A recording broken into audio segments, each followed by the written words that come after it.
George, thank you for coming on the podcast.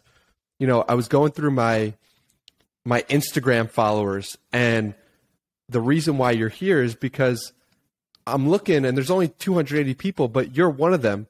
So I was so confused. I was like, who's this guy? What's his deal? Why the hell is he following me? So I guess that's my first question. Why the hell are you following me, and how did you stumble across the podcast or me in general? You know what, man? I was just following you on Twitter, actually. I just saw like a mutual friend favorite one of your tweets, and I liked your timeline. I liked what you was about. And then I saw you do a podcast with Tom Bilyeu, and I'm like a massive fan of that guy. So I listened to that and I just thought, yeah, cool. I saw you made an Instagram not too long ago. So I just gave you a follow. Well, I really appreciate that, man. And, I'd like to turn this interview around on you and really put the focus and light on you is what I like to do here. And I figured we'd start with you crying when a manufacturer sends you either the wrong samples or not the samples that you expected, and what that experience was like. Oh man, that was a long time ago. I was very young. But yeah, I think everyone goes through that's in this industry or in any industry. Just getting things messed up and not having it the way you want it when you're young is very, very hard to overcome, hard to deal with. Especially when you're starting something new, it's a difficult task to get over. But yeah, that happens young when you're like starting something, I guess. How young are we talking? I was 19 at the time, so yeah, like nearly 10 years ago from now. And so, why exactly? What spurred the tears exactly? I want to break this down. I'd spent like 6 months developing this collection and outsourcing people to help me make patterns and design garments, and I'd put like all my work into it for like I said, the past 6 months, every single day and night, and eventually finished it all off, got it sent to a factory, waited for these samples to come back, and yeah, what actually came back was like nothing that I had envisioned previously. I can't imagine you put all that work in. So then, did you think that the business was over? Is that what was spurring the tears, or was it more so that you'd put all this work in and it wasn't what you expected?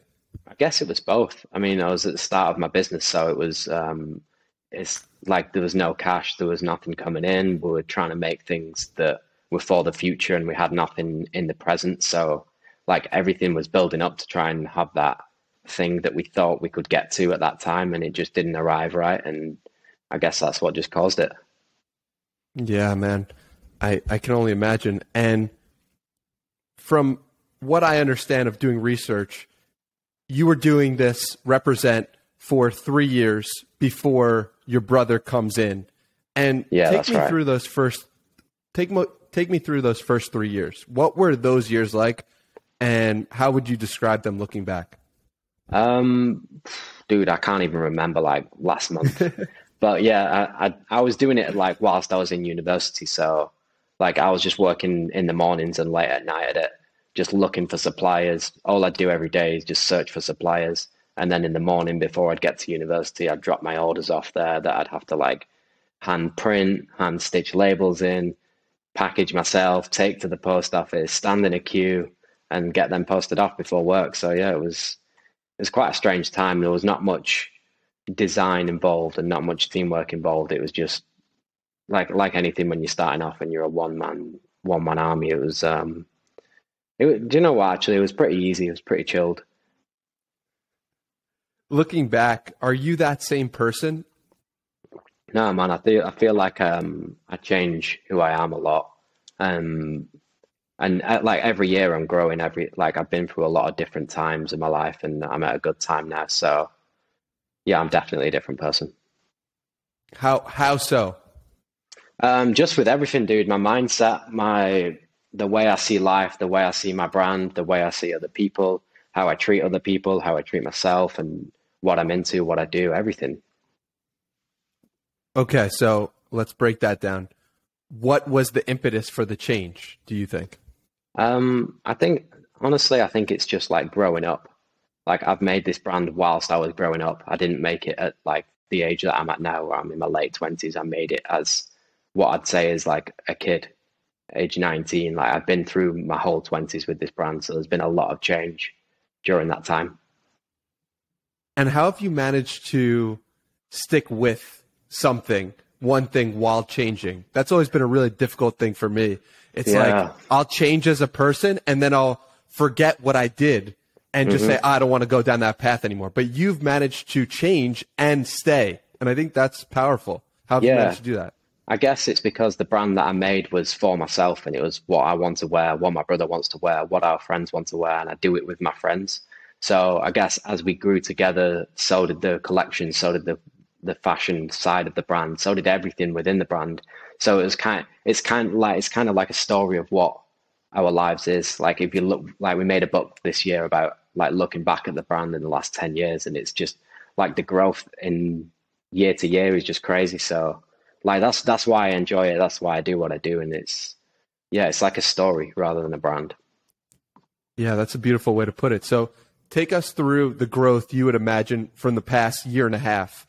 When COVID hit, I was listening to a podcast. It was like March 30th you were on, and you're like, I don't know what's going to happen. I'm kind of excited to see how this plays out, but you didn't really know what we know now. So I'm sure you've grown a lot in the past year and a half. How would you characterize that growth?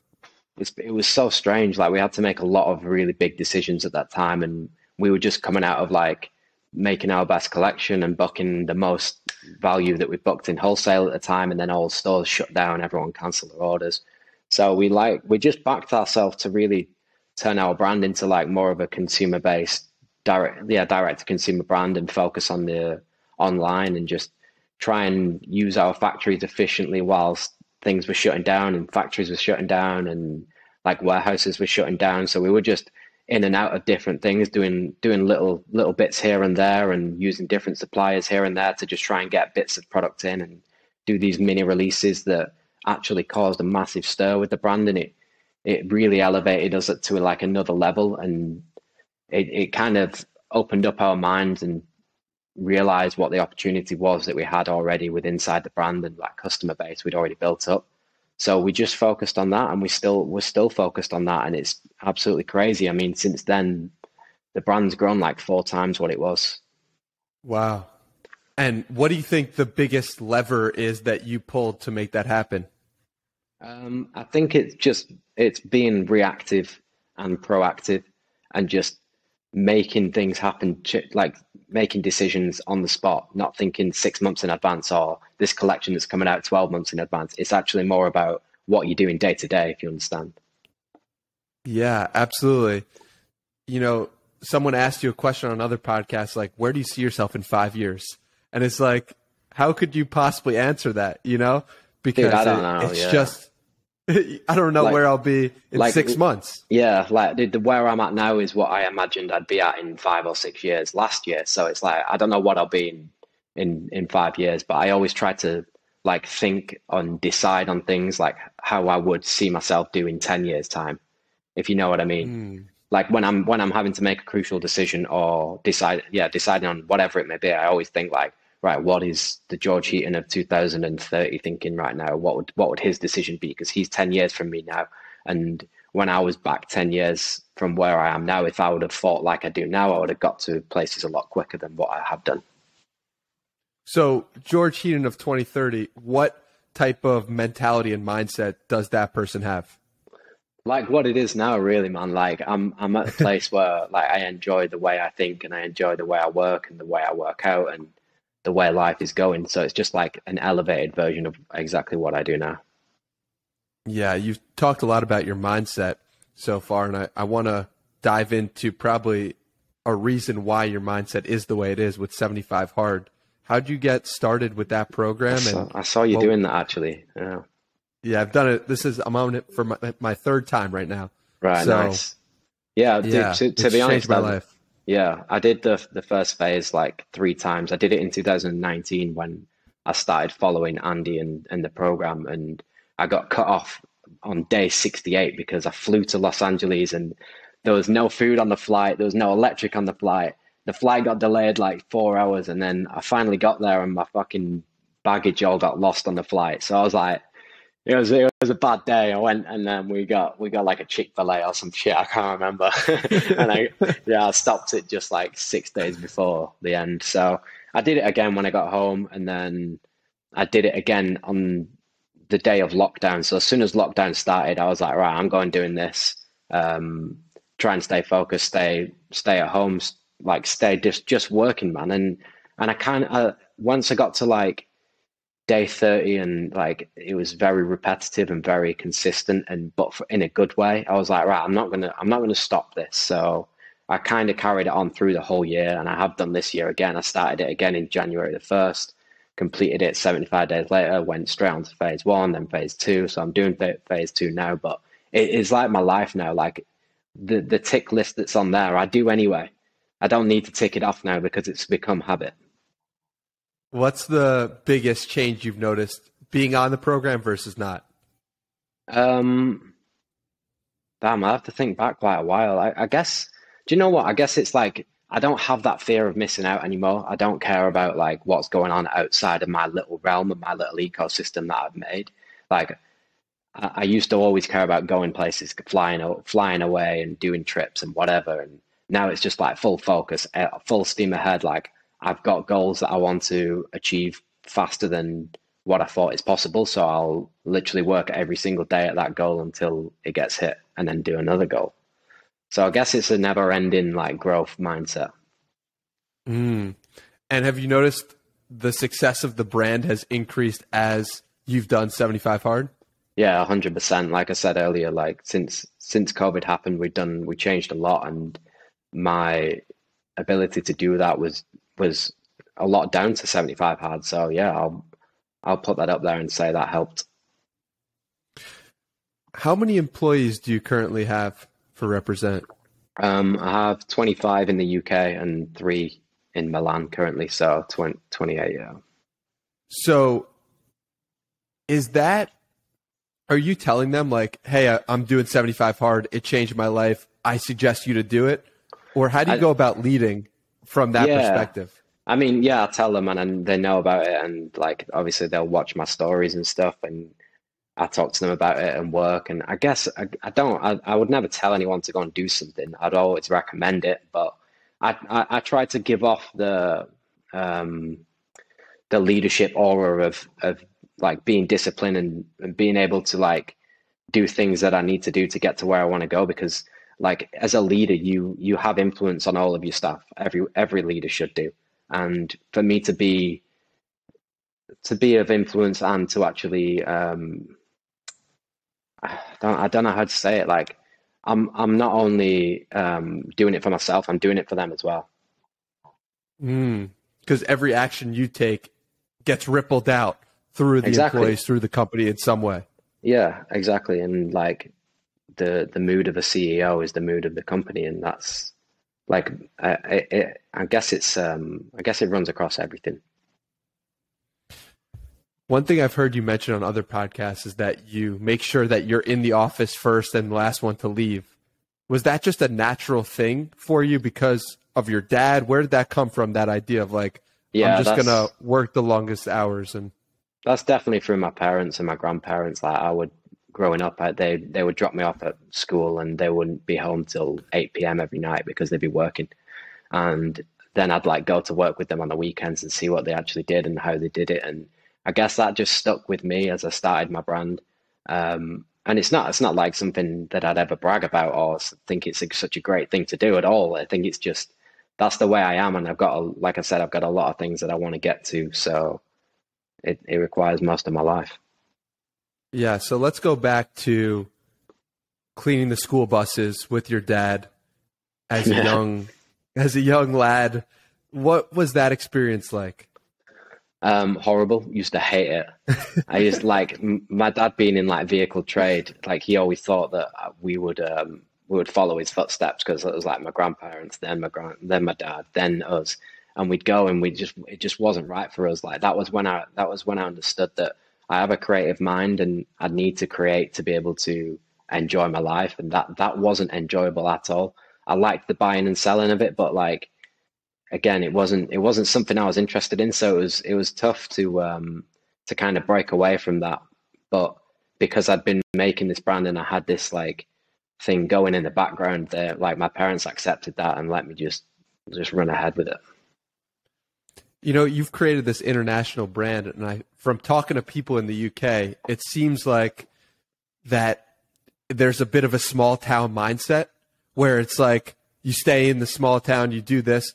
And it's from researching you, you were also the type of person to listen to American rock music when you were young and be those eccentric kids with your brother. So how did you manage to say, okay, no, I actually want to get out of this, or I want to think bigger than this? How did you manage to do that?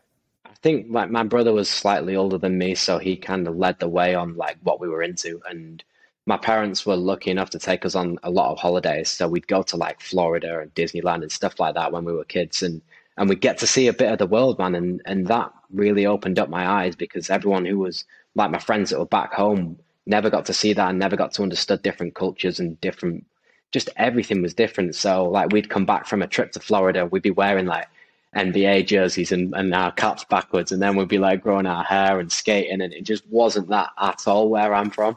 If you came over here, you'd see how fucking different it is. But yeah, we just loved that especially the US. We love the US culture, and that kind of influenced the way the brand is and the look of the brand, I guess.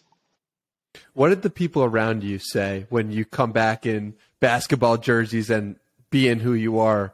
What was the general we were opinion? Outcasts. Yeah, we were outcasts in school, man. Like it was skinheads and tracksuit bottoms and stuff, and yeah, we just didn't fit in with it. I don't know, man. I wasn't too bothered because I always had my bigger brother, so like he protected me, and like as a kid in school, and I always knew he'd be there in case anything happened. So it was kind of fun growing up, being different. Yeah, you know, you say you guys were outcasts, but from what I've heard, it's like you've employed a bunch of your friends, so you obviously were making friends along the way. How did you make those friends? Yeah. Yeah, just through school and college, and like obviously when you grow up with someone, they be like you end up having a bond through whatever it is, through a sport that you like doing, or say like my friends who I had the brand with, we all did the same things in school. We were all in the same classes. So it just through that, like, yeah, maybe we didn't dress the same, but eventually we ended up doing. And what has that experience been like with hiring the friends? Has it been smooth sailing, or has there been rough moments? Yeah, there's definitely been rough moments, man. There's been a lot of ups and downs, and it's funny because like the last few that are still with the brand will be with the brand forever. Like they're fucking hardcore represent, and they're with us for life. They're like my brothers. But a lot fell off. A lot went and did other things with their lives. A lot didn't believe that it would get to where is going and where it still will go, and I fully believe that. And yeah, it's been tough. It's been rough, but I would never take that back, because I enjoyed working with my friends growing up through my 20s. Like we'd all just fucking go to LA for a month rather than, do you know what I mean? We'd just shut the place down and go to LA, and like I will never take that back because it was such good times. But yeah, it has been rough. Do you use that as motivation that some people didn't believe in it? Yeah, definitely, man. Like that kind of shit fuels the fire always. I still do. I still use that now. I love like fueling the fire with that kind of thing. What else fuels the fire? Competition, definitely. I know a lot of people say that you don't need to look at your competitors and whatever and stay in your own lane, but no, I do believe that you've got to have some fierce competition to be able to make you actually get to the next level, because you don't want to be in like overdrive all your life, but you don't want to just be sat relaxed thinking that you're on top of something. Like you're never on top of something. There's always going to be people that want it more than you, so you've got to stay climbing that mountain. How do you find the balance? I don't think there is balance. I don't believe in balance. I think if you've got goals and aspirations and you've got a growth mindset, I don't think there's such thing as balance, because you're always tipped to one side on something that you want. If you want something, you're going to go and get it, and that throws balance out the window, I think. And you've always had that mindset since you were just starting the brand? Yeah, but nowhere near as what it's like now. It's kind of grew, and I went through stages where like the brand wasn't doing amazing, and I went through stages where I wasn't doing amazing, and I wasn't enjoying it, and I had other thoughts and other plans, and so did everyone in the brand, and it just wasn't going the way that I wanted it to go at the time. And that really showed me that, like you said, that fueled the fire. Like there was a point where like I had to do something way more than what I'd done before to turn it around and things like that. And I think going to that, like I always say, like we've been to hell and back. I feel like I've actually been to hell and I know what it's like and I don't want to go again. So I'll create as much distance as I can to be able to make sure that doesn't happen. What was the hell? Just like thinking that the brand's not like going anywhere, like losing it, like everything's down, the mood of the brand's down, the mood of the office is down, the people that were involved weren't the right people to be involved. There was people advising who shouldn't have been advising. I was like listening to the wrong kind of things. And yeah, that happened at one time in my life and I had to switch that around. How did you make the switch from that to where you are today, or start to get on the right path? I think it is just literally a mindset switch. I think you've got to go to it to understand what it is and then try and get out of it. I think it's the same situation in relationships or anything like that. It's like breaking up with a relationship and actually getting out of it and then growing yourself further. That's kind of what happened with the brand. Yeah, one thing you've talked about is how a bad relationship almost ruined the brand or was one of the darkest points. What was that like and how did you get out of it? I don't know, man. That was pretty rough. That was like same kind of timing. I guess I was just like not focused on the brand, and not like I realize now that I've got to be fully committed at all times. My brother's got to be fully committed at all times, and the team understands that, and that's how we're going to get to where we want to go. The girlfriend, though, just like being in that difficult situation, because someone listening right now is in a relationship that they don't want to be in or that isn't serving them. So what would you tell that person? Obviously it's hard to tell someone like when they're in that situation. Like all my friends told me the same thing and I didn't listen to them. You always listen to yourself first. But honestly, if you feel like you're in that situation, just fucking knock it on the head, get out of it and move on. Like there's always going to be a better day. And as soon as that better day comes, the day after that will be even better and you will keep getting better and better. Yeah. So yeah, absolutely. It's always a sticky situation, that one, but yeah, once you're out of it, you're in the clear and you can start building again. Something that I've said to a friend recently was that once you start doing 75 hard, once you start getting your habits in check, it points out the areas of your life that aren't in check because you're cleaning 100%. Your room, you're cleaning your mind. So it's like, you're like, oh, wait, there's a relationship I don't want to be in. So let me get myself out of it. But the process starts by doing other things that benefit you. Right. Has that also been true in your life? Yeah, 100%. I mean, I've always been a person of good habit. Like I've always woke up early. I've always got my work done. I've always done everything in time and been like regimented with my life. So doing 75 hard for me just kind of like ticked those boxes that I kind of knew that were already ticked. But for someone who's like I get a lot of messages saying like I'm really down, I'm in a dark place. I want to try this 75 hard, or I want to do this, and I'll tell them like it's like they'll ask for advice on it and what to do and how to do it, and I just tell them just start, man. Like literally, just start ticking those things off and just get them done. Like it's the best thing you can do, and especially if you're coming from. I didn't come from a background of not being able to drink water, not being able to work out twice a day, not being able to read 10 pages of books. Like there's kids out there that don't do any of those ever. They don't even have a notebook to write down what they're going to do that day. So I get that it'll be a lot difficult starting off at that position. Whereas luckily I was already training, I was already reading, I was already writing, I was already doing a lot of the things. So it was kind of just like a confirmation to me. Yeah, same here. It really helped when you have those habits in place and you're able to then just continue and make sure you do them every day. But when did your fitness journey start? I've actually been training for like 10 years, really.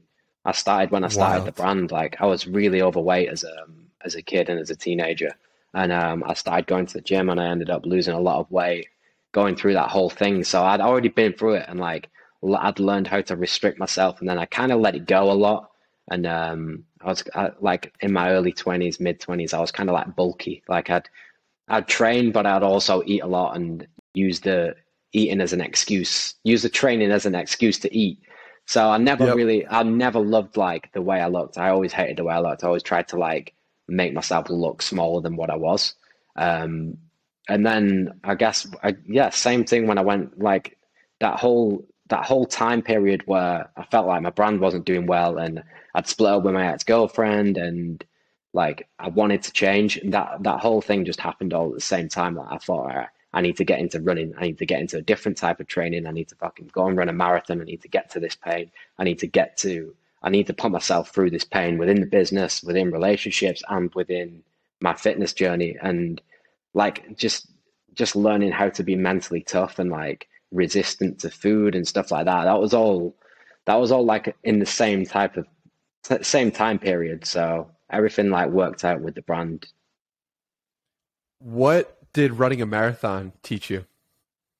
Um, that I could run, man. Like I just wanted to do it, and I was like, I was running 5Ks, and then a month later I was running 10K, and I was like, okay, let me try and get past this. And my friend had ran 15K, so I was like, I can do 15K. I'd do a 15K, and then like the next week it was like, right, what's a half marathon? It's 22K or whatever. When I ran 22K, and I was like, all right, this is good, this is good. Took a week where I was like doing little runs, little 10Ks every morning, and then I just thought, you know what, I'm gonna go do 44, and fuck it, I told my dad, I was like, Dad, I'll ring you if I need you to pick me up, like if my legs don't work, because I was not conditioned enough to do it at all. I'd done one half before that, but I just wanted to prove to myself that I could do it, and I needed to prove to myself that I can do whatever I put my mind to. So I just went out and did it, and yeah, I was in a lot of pain for a while, but yeah, I just had to do it. What do you listen to, or was it just all straight mental talk on that run? Oh, dude, I was listening to like old MF Andy Frisella stuff. Like that was my Wow. fucking Bible through that shit. Yeah. Wow. It So took me you're a just while, man. Like it was like over 4 hours, I think, but yeah, I got it done. it's not about the, something David Goggins says all the time is it's not about the time, it's about finishing. He never Right, set out to become an Olympic runner. He set out to right. finish. And I Exactly, man. always think about that. I Dude, always think about I that. always think about that, and I always reply to people when they message me saying like, "Oh, what was your time? What was your time in this? What's your pace?" And it's like, dude, Who cares? don't give a fuck about the pace, dude. I just ran 30K like in the snow. Like, it doesn't matter. So yeah, I guess it's I, just about. I think it's just about putting yourself through it. Like I enjoy the pain, and I enjoy like that time before it where I'm thinking, "Fuck, I really don't want to do this," and then just actually going doing it. And when you're in the like when you get that runner's high, it's fucking beautiful. So. what would you tell to someone who's just like on the couch right now and doesn't want to lean into pain? What's like the first step you could give them? There's two types of pain. One type of pain is being on that fucking couch, and the other type of pain is going out and getting it. One type of pain will reward you, and one type of pain won't reward you. So it's your choice, but that's how it is. That's that's powerful, man. Because you're gonna live with the regret of Either not doing way, it. If yeah, exactly. Either way, you're going to go through pain. So you might as well choose the pain that's going to make you look a lot better and make you feel a lot better and make you live a lot better. yeah, you're gonna pay for it either way. Hmm. Switching gears here, why Rolls Royces? My before my dad started selling minibuses, he used to do wedding. He used to like do weddings. So him and his dad would have like a vintage Rolls Royce, and they do weddings in the local area. And I guess I used to like he'd take me to school in them as a primary school, and I'd be like pretty embarrassed about it, like with this top down on this like wedding car, and then I kind of like researched into what they were and who drove them and like the whole brand history, and then I really got into them when I grew up to about when I was like 14. I saw like a modern one on the road, and I was like, whoa, what the fuck is that? And like the presence of it and what it actually is just kind of like really inspired me. So ever since I started my brand, I was like one of my goals as like the 19-year-old kid was, oh, drive a Rolls Royce. And then like I got a Rolls Royce, and it was like, okay, this is all right, this is nice.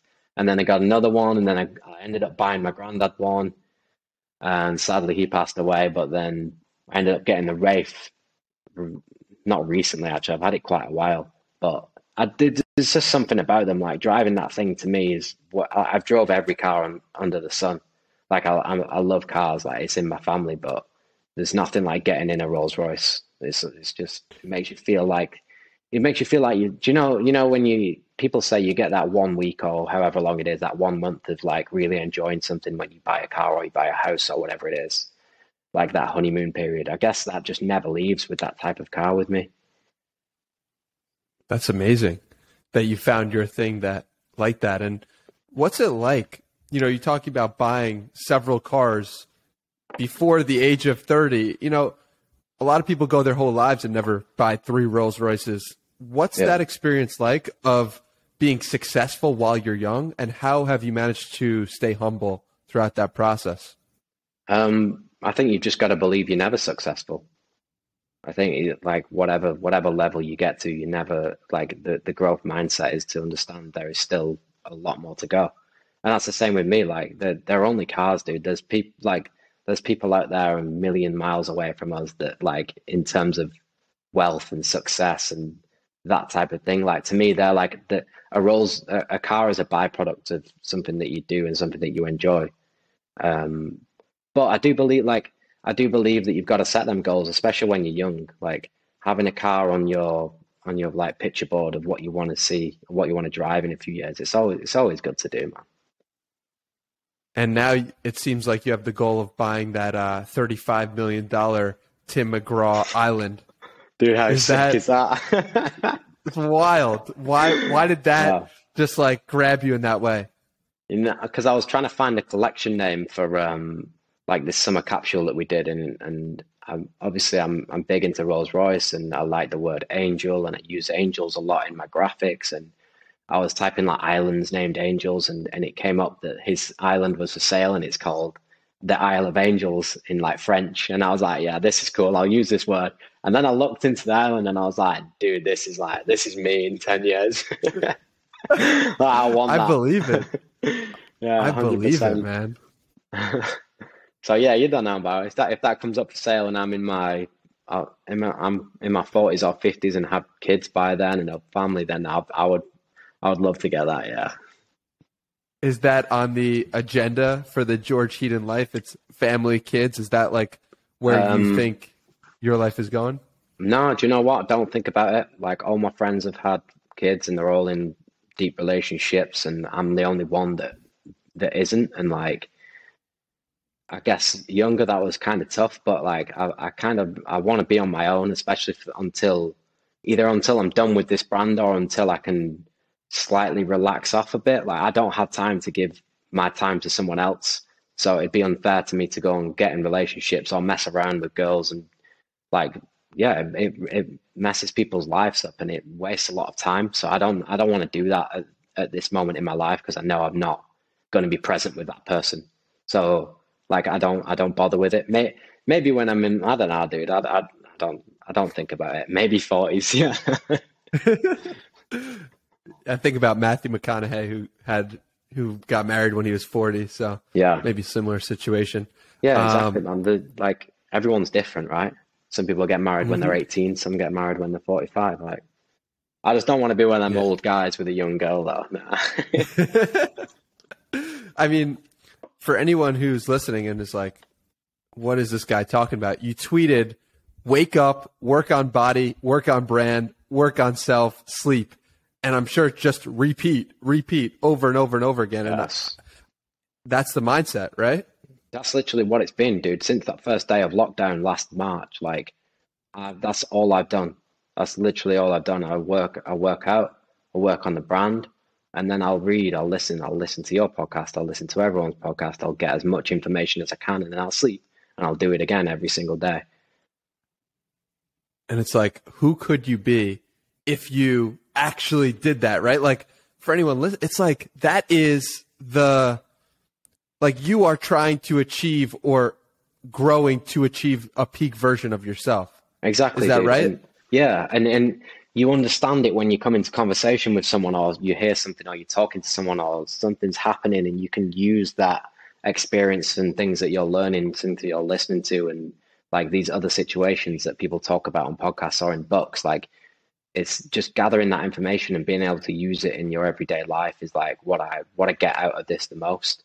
So I really enjoy like the learning part of it, and I've not been doing it long, dude. I didn't even read a book till like 2 years ago, so That's wild. I'm late to it. But it's never too late to start. And it's like a couple of books that you've read that I also love is like The Almanac of Naval Ravikant. I know that one really hit home for you. And Relentless by Tim Grover. It's like these types of books like shift your mind in a way that you can't understand unless you actually read them. Yeah, like I wish I'd read Tim Grover's books like 5 years ago. I don't know when Relentless came out, but dude, if that would have come out any earlier, I would have been a lot further ahead than what I am now, because it really did actually change my mind. And it did, even though like I didn't read it too long ago, like I read it a year ago, and it just like gives you that certainty that what you're doing, you're on the right path, and this is how these other people have done it, even though they're in like sports and we're in fashion. You can apply them little things into your life. Was there any ever sense of a doubt because everyone around you is not doing what you're doing, and it's like, what is going on? Am I crazy? Are they crazy? Or is it like you see the progression and it's like all good? What is it from your perspective? There's always been doubt, man. Like I think everyone lives with doubt, and it's tough to be in a position where like you've got to make those decisions and you've got to decide like how things are going to go without knowing what the future holds, especially when you don't have like advice from people who have done it before, or you're in like a new industry, or you're on your own. Like you're a fucking small fish in a big pond. And that, I think that for me is where I find my doubt.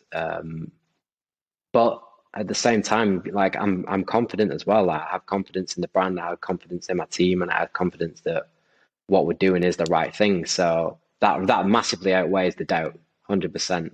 But it's always there. I do believe it's always there, and I don't believe that nobody has doubt. And when you feel that doubt, where does your mind go to? It goes back to thinking like, what would George think like 10 years from now? How big of a decision is this, and what's it going to do, and how is it going to affect the next 6 months or 12 months? That makes sense. And I want to also talk about another tweet you have that I think we could spend a whole podcast talking about, which is mission, the mind of a philosopher, the creativity of an artist, the body of an athlete, the spirit of a rebel. Break that down for me. Dude, that's what it is. That is what it is. Like, if I can get to 50 years old and tick all those off, then I'm fucking happy with that. Okay, so let's break down each one. The mind of a philosopher. So how do you go about doing that? I guess that's just learning and reading, listening to a lot of philosophy and understanding what that is, and getting as much of that information in as I can, so I can actually use that myself in conversation, in business, and everything. Any particular philosophers or people that you look to, or books? Like, I like all the Stoicism stuff. I don't agree with some of it, but like, yeah, that kind of philosophy I do like, and I understand, and I resonate with. But I'm not too deep into it. Like, I listen to like the most recent book I was listening to was The Art of Seduction. There's a lot of good philosophy in that. So I guess it's just all about listening and learning and understanding how to apply that. What do you disagree with about Stoicism? I think there's a lot of I think modern people now take it and use it as like to be very like still. I don't know how to explain it, but like being still is great, and being in a place of stillness is great, but I also believe you need to go and do things that are like outside of your comfort zone, and you need to go and enjoy life. Like, don't just do one thing forever, because your life will pass by. And I understand that, and I know I'm doing that currently, but like there is a lot of things I want to do and that I will do. But I don't believe you should just stay in one place. Very interesting. And the creativity of an artist, what does Yeah, that mean? I guess that's just like me as a designer being as creative as I can, but still having the ability to understand commerciality and using data-driven produce to be able to develop design. Like, I think anyone can be creative, anyone can do whatever they want and call it their own, but like using that to a level where you can generate a lot of money, I guess. And where do you look for inspiration for creativity specifically? I've if you look at my work, you can see it in everything. Like we went on about before, like Rolls Royce. I love like British eras. I love the times of Churchill. I loved all like the World Wars, and I look at like the great outdoors and what Britain has to offer, and that's how I'll look into my color palettes and what I'll use for shapes and just different eras growing up. Like even the 90s, the 80s, the 70s. I'll use all of that inspiration and really keep like true to kind of like my British roots, but also what I've experienced outside of that. What advice do you have for someone who doesn't have an aesthetic eye? Something I noticed about your page is like everything is aesthetic in every single way, you Right. know? And so what advice would you have for someone like me who's just completely clueless when it comes to like what looks good? Even though I know your page looks good, but I don't know Yeah. why, and I don't know how to recreate anything like that. Do you know what? I've never been asked this question before. And I don't know because the way I am is the way I am, and everyone's different, right? But like there's other artists out there or other content creators out there that have a completely different look to what mine looks like. So I guess there's not in terms of aesthetic, like this is how I built my brand and this is how I built who I am, and it is very one like it all looks similar, and that's like a really good thing for me. And I guess I can't really answer your question, to be fair. I don't really It's know. all good. It's kind of like an athlete getting asked like how do you become more athletic? You know, Right. it's a tough thing. Maybe it's something you're born with, maybe it's something you can improve but not improve that much. No, I I'm think not sure. I think it's the way you are, and like you just keep building on something that you like. Like say, I really like your podcast background. Like it's supposed to be you stood in front of a mountain, right? Mhm. Like like there you go. That's kind of an aesthetic. So you should be using that on other things, and you could take that deeper and then see where it goes, and that'll maybe end up like scaping the landscape of what your brand really is. Wow, that's fascinating. I never thought to do that. What other suggestions would you have from a Um, creative point of view? just build on what you've got, build on what you like. Don't go searching down other lanes, man. Like I've done it a million times in the past, and I've gone trying to do catwalk shows because X brand did this catwalk and this brand did this, and these guys did this look, and I've tried to like follow that and do take things from other brands when really it's not about that. It's about looking within and what you actually enjoy doing, what you're good at, and just literally keep repeating that. That's what I found works for me. It's crazy because I feel from listening to you and looking at your brand, it feels so true to yourself. Right. And is that from copying others and trying to be something you're not? Well, that happened a long time, like a lot of times in my life, and then backfired. So it's like the way the brand is now is exactly where I want it to be. And there's a lot of things I can improve on, and I know that, and I'm doing that. But like the way it looks is exactly like how I want my clothes to look, and how I want like nothing goes unnoticed, and no cup goes unturned. Like I'm trying to make this brand like a true representation of who I am, who Mike is, who we are, and what we're about, what we enjoy. Do you think that's why people at such high levels and people in general resonate because they sense the realness of that's who someone is through the clothing? I think with my brand, yeah, definitely. I mean, it's quite an expensive line, and we have a good, really, really solid customer base. And I feel like I've got to the point where like my goal, my mission has always been to supply like the perfect wardrobe for the modern man, which is like who I am, who you are, who my friends are, like what do they want to wear, like what are they going to feel comfortable in, what are they going to wear to the gym, how are they going to wear this on a night out, how are they going to wear it when they're chilling at home. Like I want to be able to give that guy, that person, everything that he needs. So that's now the mission of the brand. Whereas before that, I would just go and do 100 pairs of jeans and then try and do women's wear and then try and do this and that, and not really have the effect of what now it has on people. Are you, when you say that the modern, you're trying to put the modern man and give him his wardrobe. Right. How did you come to that from making the mistakes? Yeah, Explain to me that, like how you get that thesis.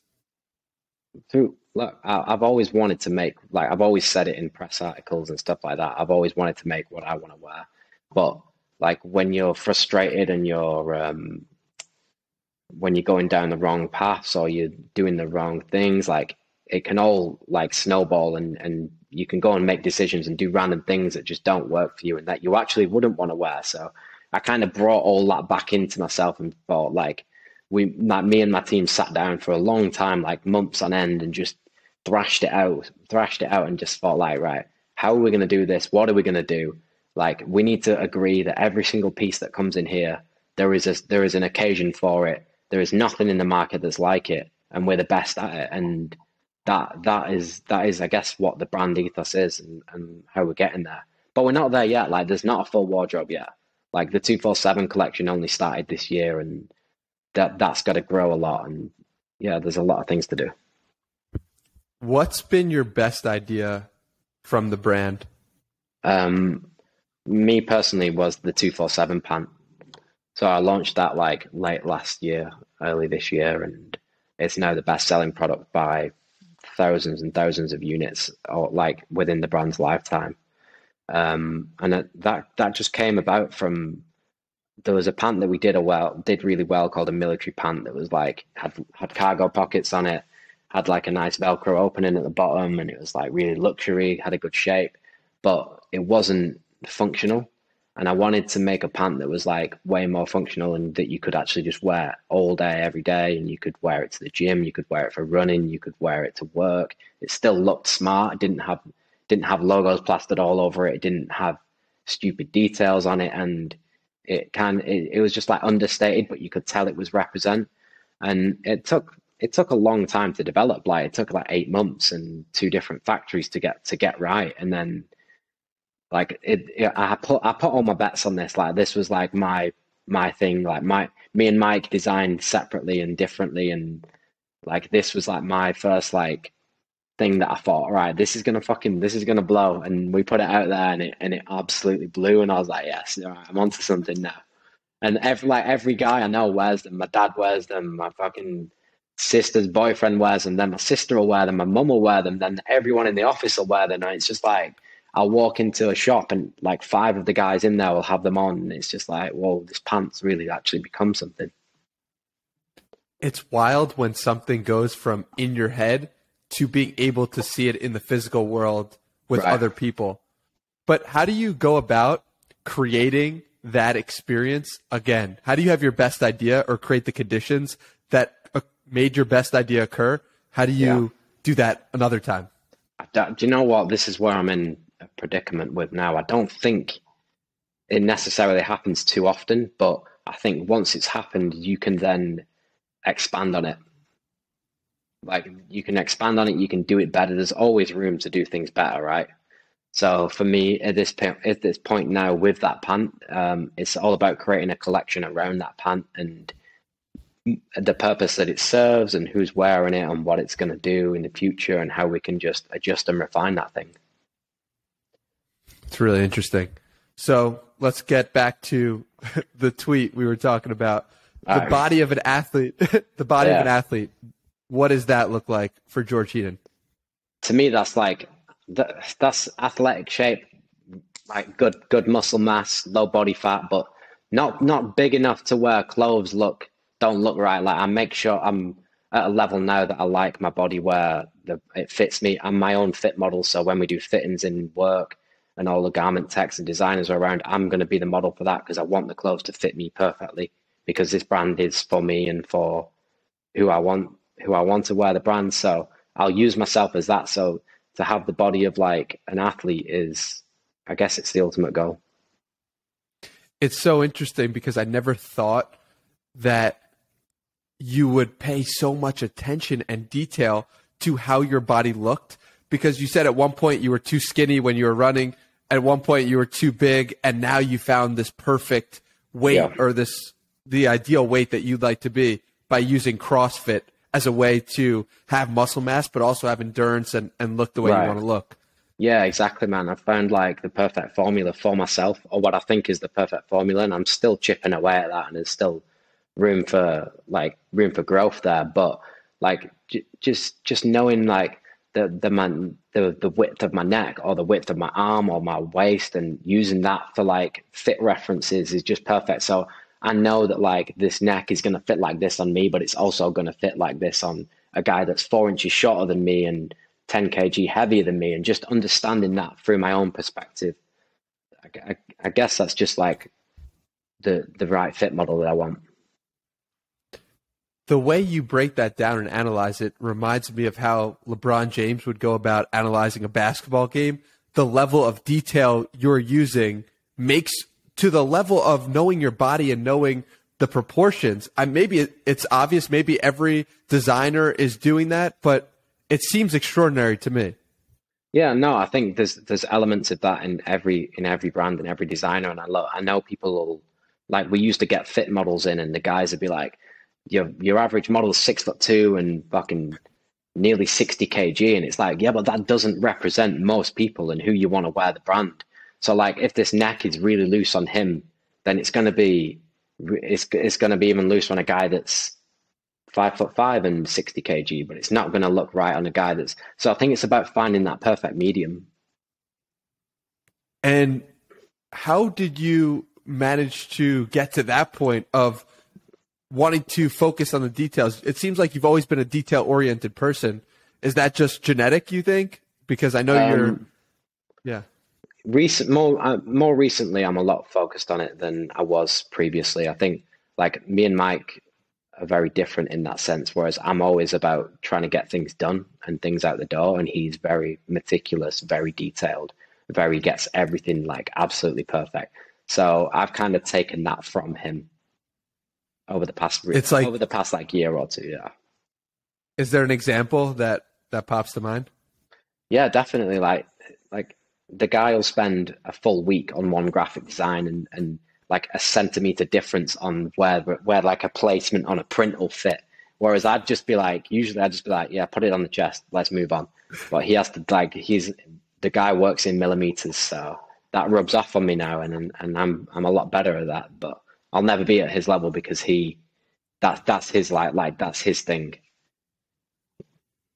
Was there ever a big argument between you guys? No, never. There's never been an argument that like would ever break us up or like ruin the brand or do anything like that. We're very we have the same goals, we have the same aspirations, we know where we want to be, so we work together at everything. And yes, it's just a very strong mutual relationship. Is it at the point now where if you think something, you know what he thinks, and vice versa? Yeah, 100%. It's been like that for a while, but now more than ever, yeah. Like he won't show me something that he's done unless he knows that I'll like it. He's like that. He'll save his things up and he'll work on them and work on them and work on them. Then he'll show me them knowing that I'm going to like this thing that he's showing me, if you get me. Yeah, absolutely. So it's really good. The last part of the tweet, the spirit of a rebel. What inspires that? Do you know what? I think that's just all about like having confidence and doing what you want to do. Like rebels used to go and do whatever the fuck they wanted to do, regardless of the law and regardless of what people told them. And I think that's not regardless of the law, right? But you should just go out and you should go and conquer your dreams and do what you want to do and do whatever you can to get there, because that's how you're going to do it in the end. Sitting back and fucking doing other things is not going to work. Dude, from talking to you, I get a real sense of self-assuredness and self-confidence. Where do you think those two things come from? I don't know, man. So I guess confidence is just something you build up over time, right? When you're doing a lot of things right and things are going the right way and you're working on yourself, you're working on everything around you to kind of get to where you want to go, there's got to be a level of confidence involved and you got to build that up. And it comes over time. Like I've had loads of times where I'm really unconfident and like my first ever podcast was terrible that I was featured on because I didn't know what to say and I wasn't confident with it. But like the more you do things right, the easier it gets, the more confident you get at it. So again, it's like that 10,000 hour rule. The more and more you put into it, the more confident you'll get with it. And I feel like that with my life, with my brand, with everything. I love that, But man. there's Any still a long way advice? to go. Always. Yeah. Advice for advice? someone pursuing the highest version of themselves, mentally, physically, spiritually. It seems like you're doing all of it. So talk Just to keep me fucking about chipping away at it, man. Every day, 1% better, like they say.